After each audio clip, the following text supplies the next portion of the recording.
Welcome to Family History Mysteries, a podcast that tells the stories uncovered through family history research, the unexpected stories of everyday people. I am an avid family historian who has been compiling my family tree for over 15 years, with nearly 20,000 people recorded in my trees. Episode 33, Lady Janet. I came across Lady Janet Marion Clarke's name when researching Harry Power the bushranger from episode 23. After accounts of Power's ill health, he was released in 1885, largely based on the application of several women, including Power's half-sisters and Lady Clarke. Sir William Clarke, Lady Clarke's husband, gave Power work on the Clarke property as a gamekeeper for the next decade, in peace.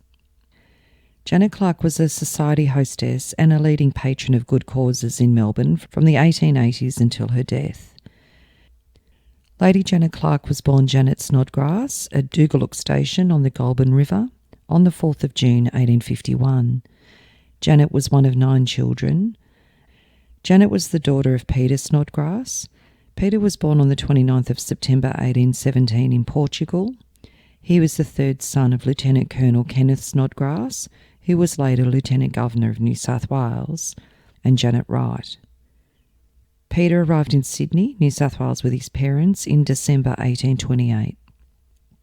Peter was a pastoralist and a politician in colonial Victoria, a member of the Victorian Legislative Council and later of the Victorian Legislative Assembly. In 1838, aged 20, Peter Snodgrass travelled over 600 kilometres south from New South Wales as an overland pioneer to the Port Phillip district. His first property was Murrindindi near Yea on the Goulburn River. His timing was unfortunate because the depression of the early 1840s brought him and many others into insolvency. However, he battled on and for the rest of his life was interested in other stations, sometimes on his own account and sometimes in partnership. On New Year's Day 1840, Snodgrass was involved in a duel with a fellow pastoralist, William Ryrie, on the site of today's Southern Cross railway station, which ended farcically after Snodgrass accidentally shot himself in the toe. He was involved in a second duel in August 1841 with barrister Redmond Barry, during which Snodgrass's pistol again discharged prematurely. On both occasions, Snodgrass's life was spared by the honourable conduct of his opponents, who chose to discharge their pistols harmlessly into the air. On another occasion, when bushrangers were active beyond Eltham, he was among a group of young squatters whose help Superintendent Charles Latrobe sought for the police. Snodgrass and other volunteers were sworn in as special constables, issued with firearms and captured the gang. Snodgrass was an early member of the Melbourne Club and a founding trustee of Scots Church. Snodgrass was then elected a member of Anglesey and then a member of Gippsland in 1864 and remained so until his death. He wasn't a great speaker, and his main activity in Parliament was the advancement of squatters' interests. In 1846 he married Charlotte Agnes Cotton, the daughter of a pastoralist and ornithologist, or a person who studies birds, John Cotton. John Cotton was born on the 17th of December 1801 in Balham, England. He was a British poet, ornithological writer and artist. He was educated in Richmond and afterwards he was articled to a firm of solicitors at Lincoln's Inn for a time before focusing his interest on art and ornithology. In 1829 he became a Fellow of the Zoological Society of London. In 1843 Cotton migrated with his family, comprising of his wife Susanna and 9 children, to the Port Phillip district. Following his arrival, he leased from the government 2 pastoral properties on the Goulburn River where he farmed sheep, and in 1847 Susanna gave birth to their 10th child and 6th daughter. John Cotton died in 1849, 3 days before his 48th birthday, and his wife died only 3 years later. Gentle, sensitive, artistic and educated, he was not an innovator but more of a compiler and painter. Another daughter of his, Caroline, married zoologist Albert Alexander Cochrane Leswieff. Peter Snodgrass was described by Michael Clarke as a fearless horseman, but also as a neglectful manager and an unfortunate politician. On the visit of the Duke of Edinburgh in November 1867, he went by steamer to Queenscliff to witness the arrival. On his return, he suffered pain, and soon after reaching his home at South Yarra, died suddenly from an aneurysm of the heart, who left his widow and 9 children destitute.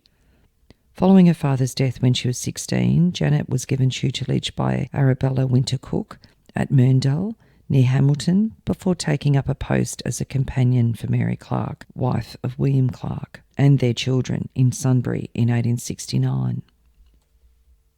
On the 12th of April 1871, however, the pregnant Mary Clarke fell from a horse buggy. She suffered a miscarriage and died on the same day. Janet remained at the property to care for the Clarke children, and in 1872, at 21 years of age, she became engaged to William Clarke. Clarke was born at Lovely Banks, one of his father's properties near Jericho in Van Diemen's Land, the eldest of 3 sons of William John Turner Clarke and his wife Eliza Dowling. Clarke Sr. was an early Tasmanian colonist who acquired large pastoral properties in Tasmania, Victoria, South Australia and New Zealand, and settled afterwards in Victoria at Rupert's Wood, Sunbury. For many years, William Clarke bore the full expense of the Rupert's Wood battery of horse artillery at Sunbury. He divided one of his estates into small holdings and was a model landlord. Clarke first arrived in Victoria in 1850. He spent a couple of years in the study of sheep farming on his father's Dowling Forest Station and afterwards in the management of the Woodland Station in the Wimmera. For the next 10 years he resided in Tasmania, working the Norton Mandeville estate in conjunction with his brother Joseph Clarke. He married Mary Walker in 1860, the daughter of a Tasmanian businessman and politician John Walker, and he had 2 sons and 2 daughters. In 1862, Clarke stood against George Higginbotham in the Brighton by-election for the Victorian Legislative Assembly, but was not elected. He was elected a member of the Victorian Legislative Council for the Southern Province in September 1878 until 1897, but never really took a prominent part in politics. Upon his father's death in 1874, he became the largest landowner in the colony. He found himself with a very large income, much of which he began to use for the benefit of the state. His largest gifts were £2,000 to the Indian Famine Relief Fund, £10,000 to the building of St Paul's Cathedral, and £7,000 for Trinity College, Melbourne University. In 1882, he gave £3,000 to found a scholarship in the Royal College of Music. His help could constantly be relied upon by hospitals, charitable institutions, and agricultural and other societies. In 1874, he was appointed president of the Commissioners of the Melbourne International Exhibition, which was opened on the 1st of October 1880. Clarke was made a baronet in 1882 for his work with the exhibition, which brought Australia to international attention, and he was the first Australian to be granted an hereditary honour.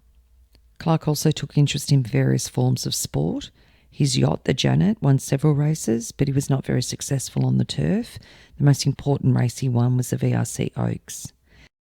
He was inaugural president of the Victorian Football Association, presiding from 1877 till 1882. He was the patron of many agricultural societies and did much to improve the breed of cattle in Victoria.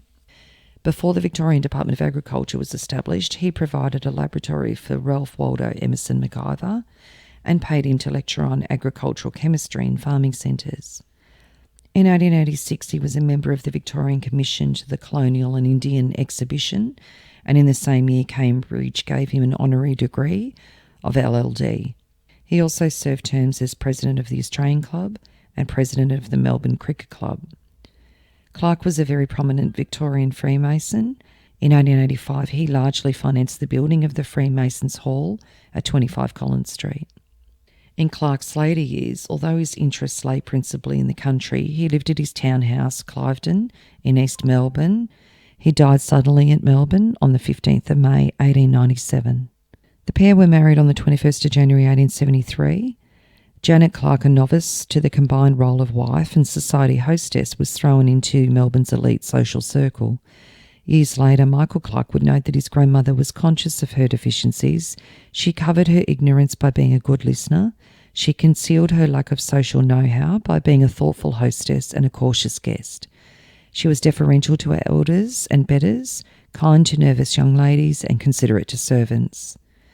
Sir William and Lady Janet Clarke, as they became, had 8 children together. William also had his 4 children from his first marriage, so theirs was a full house. As early as August 1874, the foundation stone was laid for the building of Rupert's Wood, the family home in Sunbury, with the initial cost estimated at £20,000. Cliveden, their East Melbourne mansion, was commissioned in 1886 and became a hub of social and charitable activity. Lady Janet was the inspiration behind the lavish hospitality for which the Clarkes became famous in the 1880s and 1890s, particularly after the townhouse Cliveden was finished in 1888. This huge home was a setting for balls, luncheons, dinners and garden parties. Janet led society in Victoria for 30 years. She was a familiar figure at the races and admired at the main social events each year. On her many visits to England, she was entertained as one of the best-known Australian women. During the Depression of the early 1890s, Clarke also ran a soup kitchen out of Cliveden. Though the story is contested by some, legend has it that Janet Clarke holds a special place in the history of the Ashes Test Series. In 1882, Ivo Bligh led a team from England to play 3 cricket test matches in Australia. The team spent Christmas at the Clarke property, Rupert's Wood. After Rupert's Wood starved and the Sunbury locals lost a social game to the English team, at a house party at Ravenswood after the game, Florence Murphy, the music teacher of Lady Janet Clarke, who went on to become the wife of Bligh, and Lady Clarke, as a joke, presented Bligh with a tiny terracotta urn believed to be a perfume bottle bought by Lady Janet Clarke in an Egyptian bazaar, containing the burnt ashes of the stumps. Lady Clarke announced that she would like it to be a perpetual trophy between the 2 teams. This was a reference to Australia's defeat of England earlier in the year, after which a mock obituary had appeared in the Sporting Times proclaiming that English cricket had died and the body will be cremated and the ashes taken to Australia.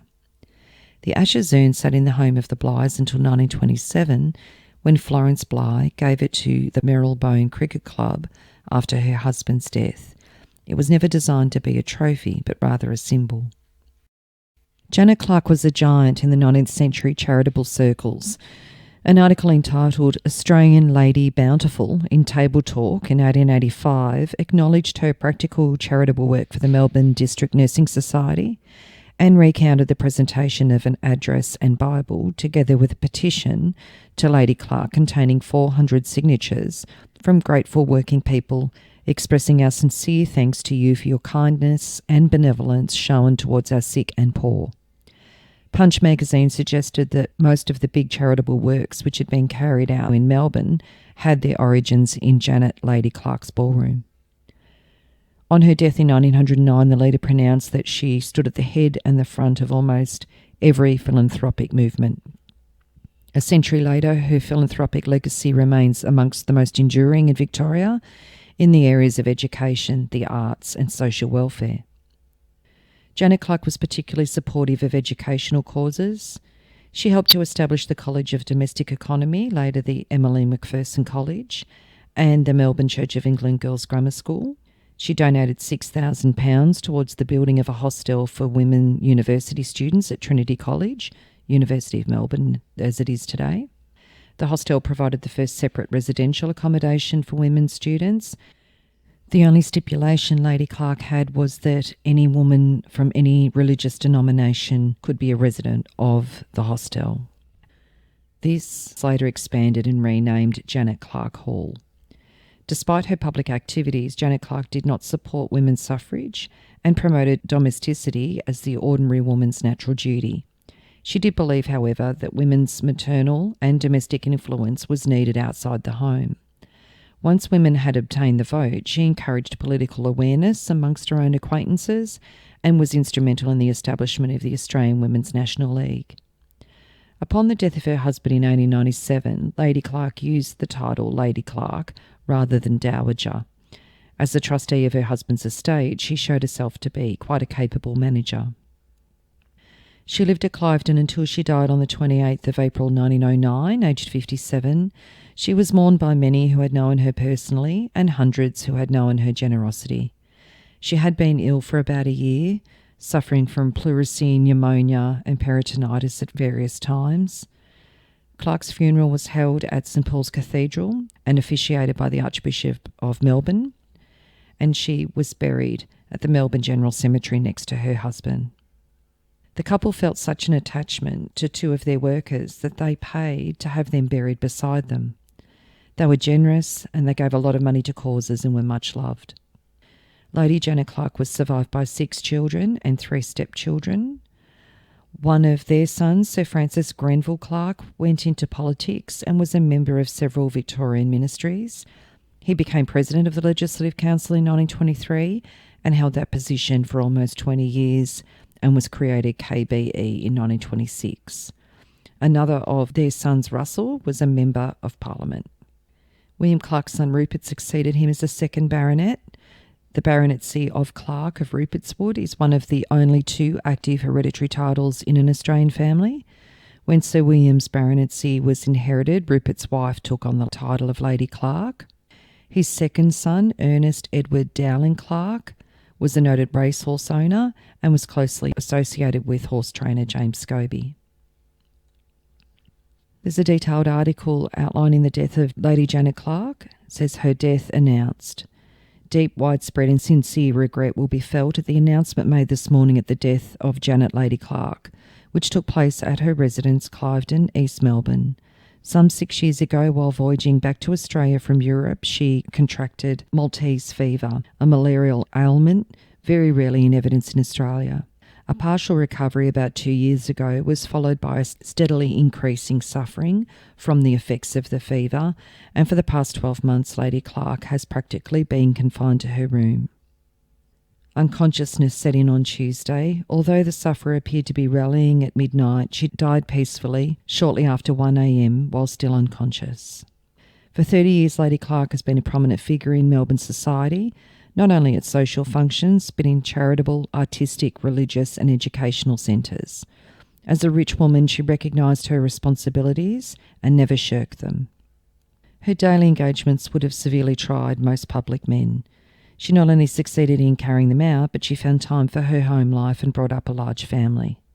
Her assistance to her late husband, Sir William Clarke, who was created a baronet in 1882, in his public duties, is known only to those in inner circles of political and social life, but it was both valuable and ever available.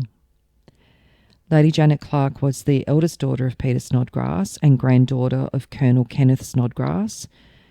Since the death of her husband in 1897, Lady Clarke has given much time to the administration of the Clarke estates, of which she was a trustee under the will, and in her administration displayed ability and power. Politics claimed her time and attention as president of the Women's National League, and the organisation of women as an increasingly important factor in Commonwealth elections was largely due to her influence and work. Any movement that had for aim of welfare in the community or uplifting of humanity found her ready, willing and an able ally. A woman of rare sympathy, Janet Lady Clarke had the faculty of enlisting the sympathy of others in any work in which she was interested and any movement that she initiated.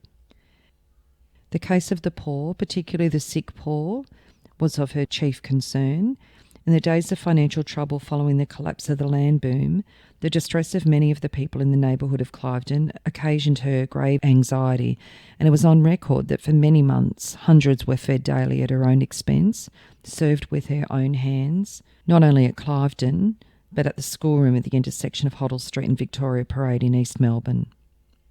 Lady Clarke had a family of 4 sons and 4 daughters, 1 son, Clive Snodgrass, and 1 daughter, Agnes Petrea Josephine, died. The surviving members of the family are William Lionel Russell, Francis Grenville, Reginald Hastings, Mary Janet, wife of Captain Robert Hamilton Lindsay, Lily Vera Montague Douglas, and Ivy Victoria. And there was also an account of her funeral.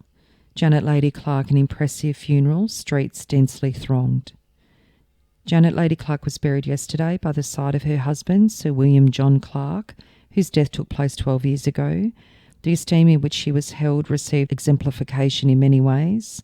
Among the numbers of wreaths which reached Cliveden were simple and touching tributes from those who could not forget the charity and goodness of the mistress of the mansion.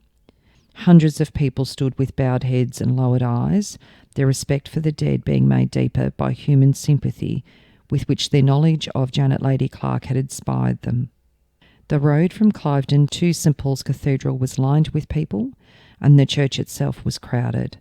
After the service, when the procession to the cemetery resumed, there was a reverent silence amongst the crowded streets, which supplied the most convincing evidence of the respect, almost veneration, paid to the deceased lady.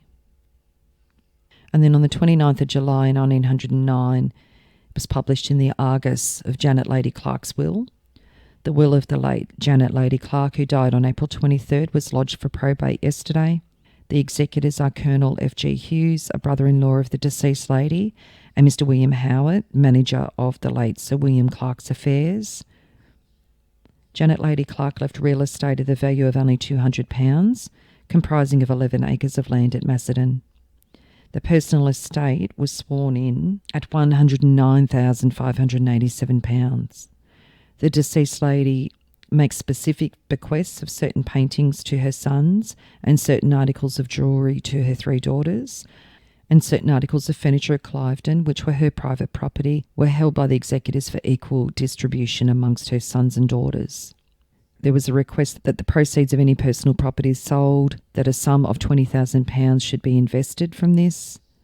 She left £204 to her sister Eliza Snodgrass, £50 to her brother Sebastian Douglas Snodgrass, £125 to her sister-in-law Lena Snodgrass, a sum of not exceeding £125 to her brother Francis C. Snodgrass, and a sum of not exceeding £150 to her brother Charles William Snodgrass. Her 3 daughters received £8,000 each. Her son Francis Grenville Clarke £5,000, as well as Reginald Hastings Clarke. Her sister Agnes Eva Hughes received £1,000, and so did her other sister Gertrude McVean, and her brother Reverend F. Evelyn Snodgrass received £1,000. In 1913, a memorial fund was established, and Herbert Black's design for a Grecian-style white marble rotunda won the public competition. Arrangements were made to have the memorial erected in the Queen Victoria Gardens, the scene of many public concerts for the benefit of citizens of Melbourne, and this way the name of Lady Janet Clarke will be permanently associated with work of enduring utility and benefit for the citizens of the city, whose development she strove so hard to assist. And the front inscription says, "This building, erected by the public of Victoria, as a tribute to the memory and high example of benefice and public spirit, Janet Lady Clarke, was committed to perpetual care of the City Corporation of Melbourne by the subscribers, 24th of September 1913. So although she was born into and married into money, Lady Janet Clarke definitely used her riches for good. And I'm sure that for Harry Power, the bushranger's sister in particular, Margaret, that she would have been very pleased that Lady Janet Clarke and her husband, Sir William Clarke, assisted her brother after his release from jail. If you are interested in sharing your story on my podcast, Family History Mysteries, please go to my Facebook page and send me a message. If you would like some assistance in filling in the gaps in your family tree to see what mysteries you solve, please get in touch.